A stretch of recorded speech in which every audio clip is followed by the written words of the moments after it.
Welcome to another episode of our Unfolding Essence coaching video. I am so deeply glad you're here today. Really. Before we do anything else, just take a second to settle in, right where you are. Go ahead and take a breath. The space we're creating together today, it's entirely for you. It's a space completely free of demands, free of judgment, and most importantly, completely free of the pressure to fix yourself. Today, we're going to explore something profoundly simple, yet absolutely life-changing: the power of pausing. So I want you to picture this. It's a completely ordinary Tuesday. I was actually sitting at my desk not too long ago on just such a Tuesday. My inbox was absolutely overflowing with unread messages, my phone was buzzing with notifications on the side, and I was frantically toggling between 3 different tasks, just trying to hold it all together. And suddenly, seemingly out of nowhere, I was hit with this quiet but absolutely overwhelming urge to just stop. Have you ever felt that? And I don't mean the urge to go on vacation or take a quick nap. I mean that deep, visceral desire to just pull the plug on the entire machine, to stop moving, stop processing, and stop reacting. For the longest time, I thought that feeling meant I was failing. But the truth is, this overwhelming desire to just stop, it isn't a sign of weakness. It's actually a biological necessity. Okay, let's dive into this.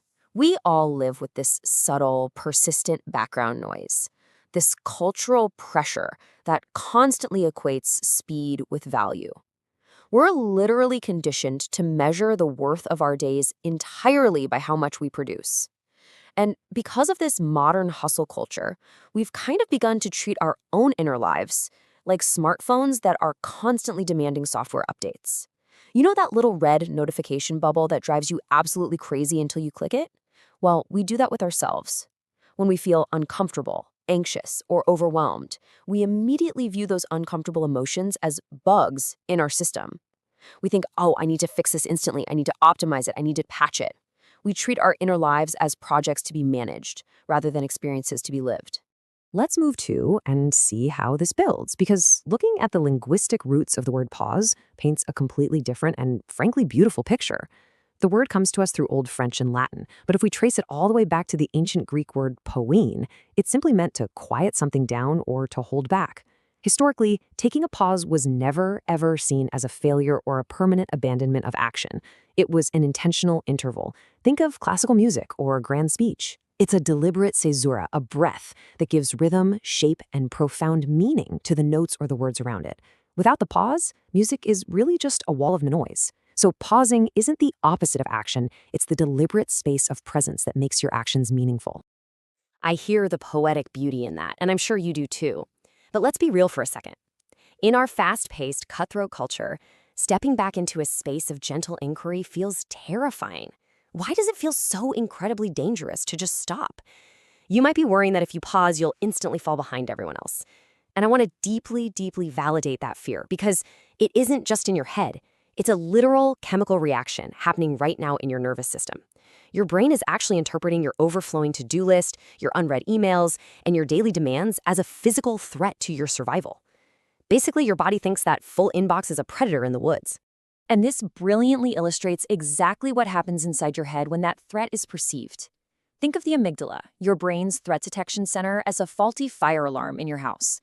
It senses the continuous pressure of your workday and just smashes the panic button, flooding your body with cortisol and prioritizing quick, automatic, survival-based reactions. Now look at the prefrontal cortex on the right. This is the reasoning center. Imagine it as a highly trained, very calm firefighter who can actually assess the situation, regulate your emotions, and make nuanced decisions. But here's the problem. As long as the amygdala's fire alarm is blaring, that prefrontal cortex firefighter gets locked out of the building. You physically can't process nuanced thoughts when you're marinating in stress hormones. So, how do we let the firefighter back in? The answer lies in the mechanics of how the brain finds calm, specifically through the vagus nerve. This is the main superhighway of your parasympathetic nervous system, your rest and digest system. And it acts as a mechanical bridge. When you intentionally slow down and take a deep diaphragmatic breath, the physical expansion of your lungs stimulates stretch receptors. These receptors send an immediate message straight up the vagus nerve to the brain. It physically lowers your heart rate and sends a clear biological signal of safety back up to the amygdala. It literally tells the fire alarm, hey, you can turn off now, we're safe. Now, what's really interesting about this slide is that the moment that fire alarm shuts off, something incredible happens. Blood flow and neural activity instantly return to the prefrontal cortex. You can see the areas of growth this unlocks right here. You shift away from those habit-based, frantic stress reactions, and you step into clear, authentic presence. It builds your self-awareness, allowing you to recognize tension way before the overwhelm actually hits. It fosters emotional regulation by creating a healthy gap between a trigger and your reaction. And, so beautifully, it cultivates deeper self-compassion. You replace that harsh inner critic and the constant nagging urge to fix yourself with a gentle, grounding presence. That is why pausing creates real clarity. Section 1. Practical application. How to build the habit today. Knowing the science is wonderful, right? But how do we actually do this? I want to assure you, you do not need to alter your entire schedule, step away from your responsibilities, or master some complex meditation technique to bring the power of pausing into your life.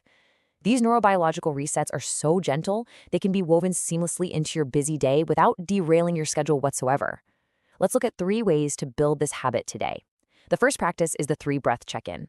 You can use this as a micro reset during natural transition points in your day, like right before you open your laptop in the morning or right after you finish a particularly stressful phone call. On the first breath, simply notice your physical body. Are your shoulders creeping up towards your ears? Is your jaw clenched? On the second breath, just notice your emotional state, whatever it is, completely without trying to change or judge it. And on the third breath, intentionally release that immediate tension on the exhale. It's a tiny buffer that prevents your stress from compounding hour after hour. Next up is the pause before replying flow. We all know this scenario. It's 4:30 p.m., you are absolutely exhausted, and a notification pings. It's an urgent email from a colleague about a delayed project. Instantly, your chest gets tight, your heart rate spikes. Yep, the amygdala is kicking in. Your immediate instinct is probably to fire off a rushed, maybe even defensive reply just to get it off your plate. Instead, try this. Place your hands flat on your desk, close your eyes, and just wait 5 seconds. Take one full, deliberate breath. In those 5 seconds, the external world hasn't changed at all. The email is still there, but internally, you've engaged your prefrontal cortex. You've completely changed the trajectory of your response, moving from a panicked reaction to a clear, grounded reply.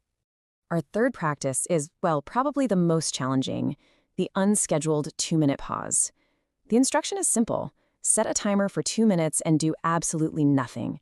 Don't check your phone, don't plan out your grocery list, don't even try to meditate perfectly. Just sit. Now, I want to compassionately validate what's going to happen when you try this. You are going to feel intensely uncomfortable. You're going to experience what feels like literal dopamine withdrawal. You'll feel guilt, internal resistance, and the screaming fear that you're falling behind by stepping off the productivity treadmill.